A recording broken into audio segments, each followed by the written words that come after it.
बिस्मिल्लाहिर्रहमानिर्रहीम अस्सलाम वालेकुम। Lecture number 36 systems of linear differential equations. अब हमने जो सॉल्यूशन करना है वो यूजिंग डिटर्मिनेंट्स करना है। तो ये फ़र्ज़ कर लें दो आपके पास डिफरेंशियल इक्वेशंस हैं और ये दोनों नॉन होमोजेनियस हैं G1 of T and G2 of T की वजह से। तो ये आगे जो है उसका जनरल फॉर्म दी गई है, ये इतनी कोई इम्पोर्टेंट नहीं है। हाँ, अगर ऐसे आ जाए तो आपको डिटर्मिनेंट तो लेना आता है ना, L1 और L4 को मेन डायगोनल को मल्टीप्लाई करना होता है, माइनस फिर हमने सेकेंडरी डायगोनल को जो है वो मल्टीप्लाई करना होता है। तो ये जो है वो हमारे पास जो है ये डिटर्मिनेंट हम ऐसे फाइंड करते हैं। तो ये आपको पता होना चाहिए। लेकिन यहाँ पे जो सबसे इम्पोर्टेंट बात है ये मेथड है। मेथड के साथ साथ आपको समझ आती रहेगी। तो देन जो है यहाँ पे एक इम्पोर्टेंट जो है वो बात है कि जनरल सॉल्यूशन में जो है ना आपके पास कम्प्लीमेंट्री और पार्टिकल सॉल्यूशन जो है वो दोनों होते हैं। तो ये जो है वो MCQs पेपर में आया हुआ है। तो ये आपके पास जो है for finding the general solution of non homogeneous system of linear differential equation. तो जब system of linear differential equation जो अभी हम पढ़ रहे हैं उसका नॉन होमोजेनियस सिस्टम है तो उसके जनरल सॉल्यूशन में बहुत कम्प्लीमेंट्री एंड पार्टिकल सॉल्यूशन होते हैं। तो ये लेक्चर नंबर 36 में से जो है ये क्वेश्चन आया हुआ है। तो ये जो है मैं साथ साथ आपको एक्सप्लेन करता जाऊंगा। ये जो है आपके पास एग्जांपल 1 है, ये मैं फुल करवाऊंगा आपको और ये पेपर में जो है ये बार बार आई हुई है। सॉल्व करना है the following homogeneous system of differential equations को। तो ये फुल एग्जांपल पेपर में आई हुई है। तो ये आपने कैसे करनी है तो ये आप प्रैक्टिस करेंगे तो आपको जो है वो समझ आएगी। तो फर्स्ट हमने क्या करना है, इस डिफरेंशियल इक्वेशन को in term of differential operator D की फॉर्म में लिखना है। तो यही आपका स्टेप 1 था। अगर मेथड में अगर आप देखें तो स्टेप 1 में आपने डिफरेंशियल ऑपरेटर की फॉर्म में लिखना है। तो चलें हम वहाँ पे एग्जांपल में इसको जो है वो ऑपरेटर डी की फॉर्म में लिखते हैं। तो ये d over d t is equal to d होता है। तो ये डी ओवर डी टी की जगह हम क्या लिखेंगे, डी लिखेंगे। इस डी ओवर डी टी की जगह, इस डी ओवर डी टी की जगह, इस डी ओवर डी टी की जगह, इस डी ओवर डी टी की जगह। ये आपके पास ये फर्स्ट इक्वेशन है और ये आपके पास सेकंड इक्वेशन है। तो 2dx कैपिटल बन जाएगा। तो इन दोनों में से ये x और ये x जो है वो बाहर कॉमन लिया हुआ है। तो ये बन जाएगा 2d माइनस 5 और ये x बाहर कॉमन आ जाएगा plus d capital y is equal to e t. तो ये आपके पास फर्स्ट इक्वेशन हमने डिफरेंशियल ऑपरेटर d की फॉर्म में लिख दी। देन यहाँ से x और ये x दोनों यहाँ पे कॉमन आ गए और यहाँ पे d ओवर डी टी की जगह d माइनस 1 क्योंकि ये x ही बाहर कॉमन चला गया plus d over d t की जगह capital D y is equal to 5 e t. तो ये आपके पास जो है यहाँ तक एक क्वेश्चन पेपर में आता है। चलें देखते हैं और वो मैं आपको दिखाता हूँ। तो ये आपके पास एक डिफरेंशियल इक्वेशन है, वो ये कह रहा है in term of differential operator लिखें। तो वही बात कि अगर आप इन दोनों में से इस x को जो है वो क्या ले लें, कॉमन ले लें, या दोनों में 5 और x ये कॉमन आ रहा है तो हम 5x ही कॉमन लेंगे। तो यहाँ पे क्या बच जाएगा, d प्लस 1 और 5x बाहर कॉमन हो जाएगा minus d over d t की जगह capital D then y is equal to क्या बनेगा, e2t। तो इधर e2t है तो इधर भी e2t है, इधर भी e2t है और इधर भी e2t है। ये वाला et है तो ये वाला तो ऑप्शन नहीं होगा। एक अगर यहाँ पे प्लस का साइन है मगर यहाँ पे माइनस का साइन है इसलिए ये वाला ऑप्शन भी कैंसिल हो जाएगा। तो यहाँ पे प्लस का साइन है तो यहाँ पे प्लस का साइन है मगर यहाँ पे माइनस का साइन है इसलिए ये वाला ऑप्शन भी कैंसिल हो जाएगा। तो आपका करेक्ट ऑप्शन है ए। तो ये आपके पास पास्ट पेपर में एक और क्वेश्चन आया हुआ है कि डिफरेंशियल ऑपरेटर की फॉर्म में जो है वो बताएं कि करेक्ट कौन सा है ऑप्शन। 2dx ओवर dt हम जो है वो d ओवर dt को कैपिटल D लिखते हैं। तो ये x और ये x दोनों जो है ये कॉमन आ जाएंगे, ठीक है जी। तो यहाँ पे 2 और कैपिटल D आ जाएगा, d ओवर dt की जगह माइनस 5 एंड x जो है वो दोनों में से कॉमन आ जाएगा एंड देन है प्लस का साइन तो हम यहाँ पे प्लस लगाएंगे। देन जो है वो आपके पास है d ओवर dt के लिए dy आ जाएगा is equal to e t. तो ये आपके पास अगर आप देखें तो ये आपके पास सी ऑप्शन जो है ये आपका करेक्ट है, यानी डिफरेंशियल ऑपरेटर की फॉर्म में लिखना। हम आगे लेक्चर्स में भी डिफरेंशियल ऑपरेटर की फॉर्म में लिखेंगे, लेकिन सबसे पहली मर्तबा ये कंसेप्ट लेक्चर नंबर 36 में आया है। अगेन हमारे पास एक यहाँ पे डिफरेंशियल इक्वेशन है जिसको हमने डिफरेंशियल ऑपरेटर की फॉर्म में लिखना है। तो ये A absolute value then Y double prime है, ये ज़रा जहन में रखिएगा, प्लस बी वाई प्राइम है प्लस 2y है is equal to cos x.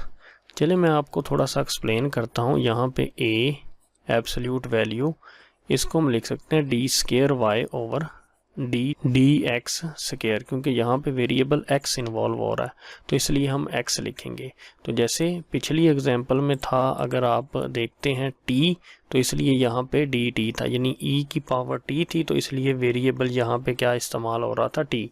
अब इस एग्जांपल में अगर आप बात करते हैं तो यहाँ पे x है, इसलिए dx इस्तेमाल होगा, plus b dy over dx plus 2y is equal to cos x. अब आपको समझने में आसानी होगी कि ये जो y है तीनों टर्म्स में ये कॉमन आ जाएगा, तो D square over D x square के जगह हम जो है वो differential operator D square use करेंगे, plus B D over D X की जगह डिफरेंशियल ऑपरेटर डी प्लस 2, और ये जो y है ये कॉमन हो जाएगा एंड देन कोस एक्स। तो आप देख सकते हैं आपके पास कौन सा ऑप्शन करेक्ट है, ये सी ऑप्शन जो है ये आपके पास करेक्ट है। तो इसलिए यहाँ तक जो है ये आपको क्वेश्चन लाजमी आना चाहिए फर्स्ट स्टेप। एंड देन हम इसकी डिटर्मिनेंट फॉर्म लिखेंगे। पहले हम लिखेंगे 2d माइनस 5, तो ये मैंने लिख दिया 2d माइनस 5। एक्स के जो कोफिशिएंट हैं वो लिख देते हैं d माइनस 1 ये, देन वाई के कोफिशिएंट d और d वो लिख दिए। अब हमने नेक्स्ट क्या किया कि ये जो et एंड 5et है वो इधर लिखा, एंड देन ये d और ये d जो y के जो कोफिशिएंट थे वो dd वैसे ही लिख दिए। x के कोफिशिएंट की जगह हमने et और 5et लिख दिया, जैसे हम क्रैमर रूल में करते थे। ऐसे ही अब हम x के कोफिशिएंट जो 2d माइनस 5 और d माइनस 1 है वो वैसे ही लिख दिए। अब y के कोफिशिएंट की जगह हमने et एंड 5et जो है वो लिख दिया। तो यही आपका स्टेप नंबर जो है ये क्या था, ये आपके पास 2 था। तो आपने इसको g1 का नाम दिया हुआ और इसको g2 का नाम दिया हुआ। तो ये आप देख सकते हैं वही आपकी जो है फॉर्म हमने एग्जाम्पल में लिखी। अब जो सबसे इम्पोर्टेंट बात है वो आपने जहन में रखनी है कि आपने इसका डिटर्मिनेंट लेना है। डिटर्मिनेंट हम कैसे लेते हैं, हम जो है वो मेन डायगोनल और सेकेंडरी डायगोनल को जो है वो आपस में मल्टीप्लाई कर देते हैं और दरमियान में माइनस का साइन लगा देते हैं। तो 2d माइनस 5 मल्टीप्लाई होगा d के साथ, minus d minus 1 and d ये मल्टीप्लाई होंगे। चलें इनको सिंप्लीफाई करते हैं। जब d अंदर मल्टीप्लाई होगा तो यहाँ पे बन जाएगा 2d square minus 5d, and minus और d जब मल्टीप्लाई होगा तो माइनस d स्केयर, तो माइनस माइनस प्लस d हो जाएगा। तो जब हम d स्केयर वाली टर्म्स को आपस में सॉल्व करते हैं तो 2 में से 1 तो d square, minus 5 and plus 1 तो minus 4d does not equal to 0। अब इसके बाद आपने डीकपल्ड इक्वेशन ये याद करना है कि ये कौन सी होती है, हमने राइट करना है डीकपल्ड इक्वेशन में। तो सबसे पहले आपने ये वाला जो हमने x और y का जो मैट्रिक्स जिसको हम कहते हैं, ये डिटर्मिनेंट जिसका लिया 2d minus 5 d minus 1 d और d ये वाला लेके साथ उसके लिखेंगे x। फिर हम जब x लिखेंगे तो ये वाला डिटर्मिनेंट जो है वो साथ लिखेंगे, एक इक्वेशन ये बन जाएगी। वो जिसमें y की वैल्यूज़ को चेंज किया था उसकी जगह हमने et और 5et रखा। इधर जो x लिखा है तो x की जगह पे हमने et और 5et रखा। तो ये जो आपकी हैं डीकपल्ड इक्वेशंस कहलाती हैं। तो यहाँ तक तो आपको लाजमी ये एग्जांपल आनी चाहिए। मैं आपको शो करवाता हूँ। तो ये आप देख सकते हैं कि ये लिखा हुआ है कि इस डिफरेंशियल इक्वेशंस को आपने जो है वो इन डीकपल्ड फॉर्म में लिखना है। तो सबसे पहले हम जो है वो इसको डिफरेंशियल ऑपरेटर की फॉर्म में लिखेंगे। 2d माइनस 5x जो है वो कॉमन वैसे ही आएगा, d माइनस 1 तो ये सेम है, तो हमने वैसे ही इसको जो है वो डीकपल्ड फॉर्म में लिखा अभी जो मैंने एग्जांपल करवाई। तो ये आप देख सकते हैं आपके पास जो है ये क्वेश्चन जो है वो आपका जो है 3 मार्क्स का जो है ये क्वेश्चन है आपके पास, तो ये आपने डीकपल्ड फॉर्म में लिखना था। तो यही क्वेश्चन जो है ये फुल भी आया हुआ है, तो ज़रा आप इसको देख लें। ये आप देख सकते हैं ये 5 मार्क्स का क्वेश्चन आया हुआ है और ये आपने सॉल्व करना है। Write down the homogeneous system of differential equation. तो ये आपने homogeneous system of differential equation को जो है वो राइट डाउन करना है। तो यही आप देख सकते हैं, solve the following homogeneous system of differential equation. तो ये क्वेश्चन फुल भी पेपर में आया हुआ है, तो ये ज़रा देखिएगा। उसके बाद हमने क्या करना है, तो ये अगर आप सॉल्व कर लेते हैं, इसको हमने सॉल्व किया था, इसका डिटर्मिनेंट लिया था, वो आया था डी स्क्वायर माइनस 4d। तो जो है हम यहाँ पे लिख सकते हैं डी, तो हम यहाँ पे लिख देंगे D square minus 4dx। And जब हम इनको मल्टीप्लाई करते हैं तो इनका डिटर्मिनेंट लेते हैं, तो D E T minus D 5et। तो आप डेरिवेटिव लें ई टी का ई टी और इसका माइनस 5et ही आ जाएगा। तो इनको जब हम सॉल्व करते हैं -5 and 1 तो -4et आ जाएगा।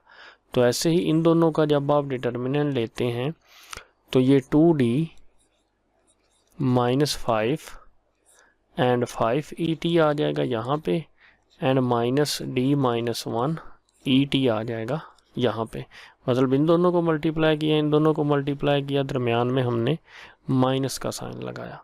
तो जब हम 2d को इसके साथ मल्टीप्लाई करेंगे तो 5 2s are 10et और डी का डेरिवेटिव हम लेंगे तो ई का डेरिवेटिव ई ही होता है माइनस। तो आगे 5 को जब मल्टीप्लाई करेंगे इसको इसके साथ तो -25et माइनस डेरिवेटिव लेंगे ई का तो माइनस ई ही होगा, एंड माइनस माइनस प्लस ई, तो ये दोनों आपस में कैंसिल हो जाएंगे।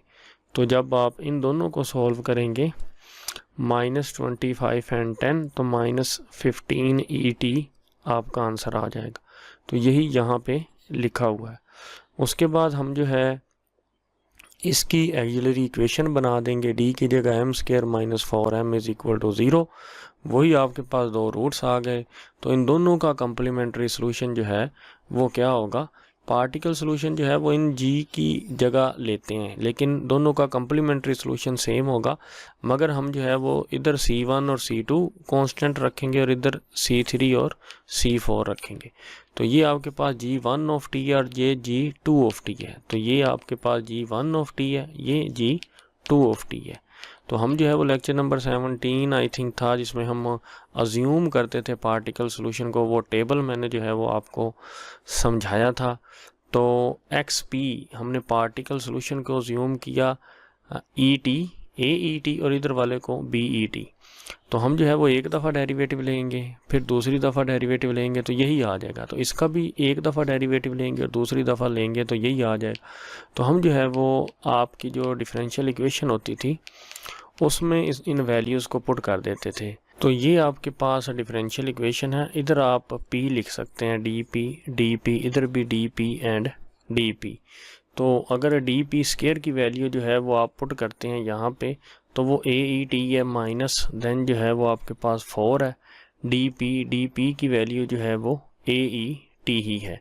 तो देन इज इक्वल टू ये किसके है, -4ET के इक्वल है।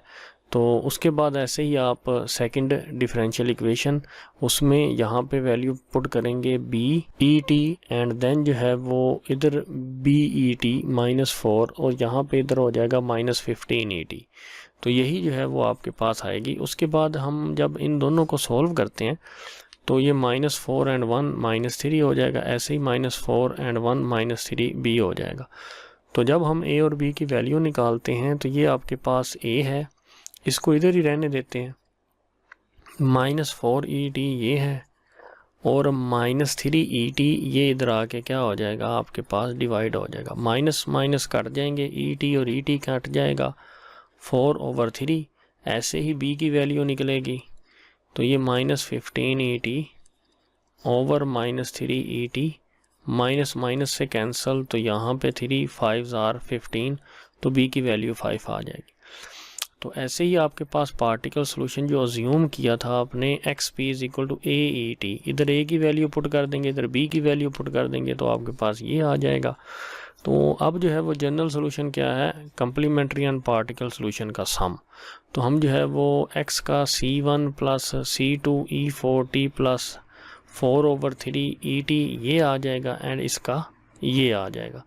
तो ये कैसे आया ज़रा देखिएगा, x का सबसे पहले ये तो आपके पास सोल्यूशन है पार्टिकल सोल्यूशन ये इतना, और ये हमने निकाला था कंप्लीमेंट्री सोल्यूशन x का ये आप देख सकते हैं, ये x का कंप्लीमेंट्री सोल्यूशन था और ये पार्टिकल सोल्यूशन था। तो ये पार्टिकल सोल्यूशन दोनों को हमने ऐड कर दिया। ऐसे ये y का पार्टिकल सोल्यूशन है और ये y का कंप्लीमेंट्री सोल्यूशन है, इन दोनों को ऐड कर दिया तो आपके पास ये आ गया।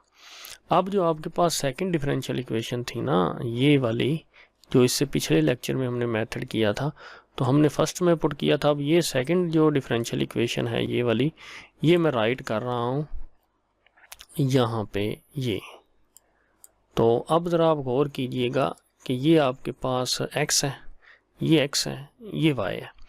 तो ये x की ये वैल्यू है पूरी, तो ये मैंने यहाँ पे पुट कर दी, माइनस x ये वैल्यू यहाँ पे पुट कर दी, प्लस d/dt ये y है, तो y की वैल्यू ये है वो ये पुट कर दी, इज़ इक्वल टू 5t ये वैसे ही, बाकी सारा कुछ वैसे ही। अब अगर आप गौर करें c1 का डेरिवेटिव 0 होता है, ये c2 वैसे ही e4t का डेरिवेटिव e4t और 4t का डेरिवेटिव 4 ये यहाँ पे c2 e4t प्लस 4/3 et का डेरिवेटिव et होता है, क्योंकि डेरिवेटिव अंदर सब टर्म्स का लिया जाएगा क्योंकि बाहर डेरिवेटिव है। माइनस अंदर के सारे साइन चेंज कर देगा, इसलिए ये माइनस का ये माइनस का ये माइनस का, इधर भी डेरिवेटिव लेंगे c3 का 0, ऐसे ही 4c4 e4t हो जाएगा एंड प्लस 5 et का et, ये 5 et इधर आके माइनस का हो जाएगा, ये दोनों कट जाएंगे। तो अगर ये दोनों कट जाएंगे तो ये दोनों भी कट रहे हैं। उसके बाद क्या हो रहा है कि ये माइनस c1 बच रहा है यहाँ पे एंड 4c2, और यहाँ पे है माइनस c2, 4 में से माइनस तो 3c2, e4t बाहर कॉमन आ रहा है, एंड देन जो है ये जो 4c4 है इसका भी e4t बाहर कॉमन आ गया, अंदर क्या बच गया 4c4 इज़ इक्वल टू 0, क्योंकि ये 5 et इधर आके क्या हो गया था माइनस हो गया था। तो ये चीज़ यहाँ पे लिखी हुई है, तो इसको आप एक दफ़ा 0 रख के c1 की वैल्यू निकाल लेंगे, इसको आप एक दफ़ा 0 रख के 3c2 plus 4c4 is equal to 0, तो ये 4c4 3c2 उधर जाके minus 3c2 and 4c4 is equal to minus 3c2, इधर भी 4 डिवाइड कर दिया, इधर भी 4 से कैंसिल, तो c4 आपके पास आ जाएगा माइनस 3/4 c2। तो देन हमने जो है वो c1 को 0 पुट कर देना। तो x t में अगर आप देखें यहाँ पे c1 की कीमत जब 0 होगी तो आपके पास सिर्फ ये बच जाएगा, एंड देन c4 की वैल्यू y में पुट होगी यहाँ पे इस y में, तो जब आप ये पुट करेंगे तो आपके पास ये वैल्यू आ जाएगी। अब हमने क्या करना है, तो इधर दो कांस्टेंट ही बचे c2 और एक कांस्टेंट आपके पास बचा c3। हमने क्या किया, c2 की जगह पे c1 लिख दिया, और ये भी c2 था इधर भी c1 लिख देंगे, एंड देन जो है ये आपके पास c3 था तो इसकी जगह c2 लिख दिया। यही बात कह रहा है कि c2 और c3 की जगह c2 की जगह c1 लिख दें और c3 की जगह c2 लिख दें रिस्पेक्टिवली। तो ये आपके पास दोनों जो हैं ये सोल्यूशन हैं सिस्टम ऑफ डिफरेंशियल इक्वेशन के। तो यही आपका लेक्चर नंबर 36 था। यही एग्जाम्पल जो है ये 5 मार्क्स की जो है ये पेपर में आई हुई है, तो इसको आप देख सकते हैं। उम्मीद करता हूँ कि ये आज का लेक्चर आपको समझ आ गया होगा। For more video subscribe to my channel and stay tuned with Waqar Institute. Thank you.